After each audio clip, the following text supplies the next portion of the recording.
বাংলাদেশ আর কোনোদিন জঙ্গিদের ক্লাব নয়, বাংলাদেশ হবে ম্যানুফ্যাকচারিং হাব। প্রবাসী সাংবাদিক জুলকারনাইন শাহের তার অফিসিয়াল ফেসবুকে বাংলাদেশের ছাত্র রাজনীতি নিয়ে একটি পোস্ট দিয়েছেন।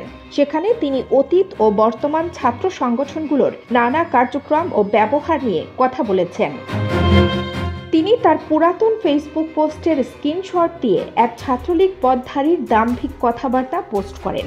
আমরা সবাই জানি বর্তমানে ছাত্রলীগ নামের সংগঠনটি নিষিদ্ধ রয়েছে।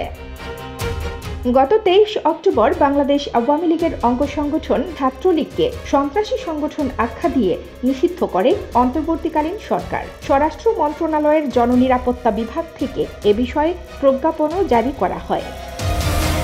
সেই প্রজ্ঞাপনে তখন বলা হয়, যেহেতু বাংলাদেশের স্বাধীনতা পরবর্তী বিভিন্ন সময়ে বিশেষ করে বিগত 15 বছরের স্বৈরাচারী শাসন আমলে বাংলাদেশ আওয়ামী লীগের ভ্রাতৃপ্রতিম সংগঠন বাংলাদেশ ছাত্রলীগ হত্যা, নির্যাতন, গণরুম কেন্দ্রিক নিপীড়ন, ছাত্রাবাসে সিট বাণিজ্য, টেন্ডারবাজি, ধর্ষণ, যৌন নিপীড়ন সহ নানা জননিরাপত্তা বিঘ্নকারী কর্মকাণ্ডে জড়িত ছিল।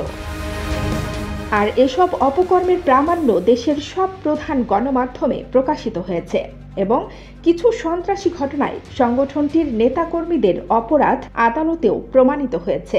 যেহেতু 15 জুলাই হতে বৈষম্য বিরোধী ছাত্র আন্দোলন চলাকালে বাংলাদেশ ছাত্রলীগের নেতাকর্মীরা আন্দোলনরত ছাত্রছাত্রী ও সাধারণ জনগণকে উন্মত্ত ও বেপরোয়া সশস্ত্র আক্রমণ করে শত শত নিরপরাধ শিক্ষার্থী ও ব্যক্তিদের হত্যা করেছে এবং আরও অসংখ্য মানুষের জীবন বিপন্ন করেছে। আর এ সরকারের নিকট যথেষ্ট তথ্য প্রমাণ রয়েছে যে 5 আগস্ট 2024 তারিখ আওয়ামী লীগ সরকারের পতনের পরও বাংলাদেশ ছাত্রলীগ রাষ্ট্রের বিরুদ্ধে ষড়যন্ত্রমূলক, ধ্বংসাত্মক ও উস্কানিমূলক কর্মকাণ্ড এবং বিভিন্ন সন্ত্রাসী কার্যের সঙ্গে জড়িত রয়েছে। তাই দেশের চলমান আইনের ধারা অনুযায়ী বাংলাদেশ ছাত্রলীগ নামীয় ছাত্র সংগঠনকে নিষিদ্ধ সত্তা হিসেবে তালিকাভুক্ত করা হলো। এ তো গেল ছাত্রলীগের নিষিদ্ধের কথা। ফিরে আসা যাক জুলকারনাইনের পোস্টের কথায়। তিনি ছাত্রলীগ পরিচয়ধারী সেই নেতার কথা স্ক্রিনশট দিয়ে বলেন, বেশ ঘেটে দেখলাম, কিন্তু নিকট ইতিহাসে বাংলাদেশ জাতীয়তাবাদী ছাত্রদল, বাংলাদেশ ইসলামী ছাত্র শিবির, বাংলাদেশ ছাত্র ইউনিয়ন, বাংলাদেশ ছাত্র অধিকার পরিষদ, বাংলাদেশ ছাত্র ফেডারেশন সহ কোনো ছাত্র সংগঠনের সাবেক কিংবা বর্তমান কোনো শীর্ষ নেতাকে এ ধরনের ভাষার ব্যবহার করতে দেখিনি। নিষিদ্ধ ছাত্রলীগের সাবেক ও বর্তমান নেতৃত্বের হরহামেশাই এত জঘন্য ভাষার ব্যবহার প্রমাণ করে কেন তাদের নিষিদ্ধ করা হয়েছে, তাদের পলিটিক্যাল ইথিক্স কতটা নিম্ন পর্যায়ে। এ সময়ে তিনি ছাত্রলীগকে কেন নিষিদ্ধ করা হয়েছে সে যৌক্তিকতার কথাও বুঝিয়ে দেন।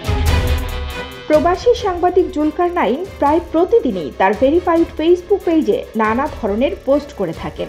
গত এক সপ্তাহে তিনি বেশ কিছু গুরুত্বপূর্ণ বিষয় নিয়ে পোস্ট করেছেন। 25 ডিসেম্বর দিবাগত রাতে সচিবালয়ের ভয়াবহ আগুনের নেপথ্যে কারা থাকতে পারে আর দেশের মধ্যে আর কি কি ষড়যন্ত্র হতে পারে তার একটা চেকলিস্ট পোস্ট করেন।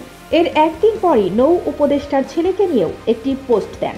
এর 2 দিন পরই যুক্তরাষ্ট্র প্রবাসী ইলিয়াস হোসেনের 21 আগস্ট বোমা হামলার নাটক নিয়ে বানানো ব্লগিংয়ের ব্যাপক প্রশংসা করা দর্শকদের তা দেখার আমন্ত্রণ জানান।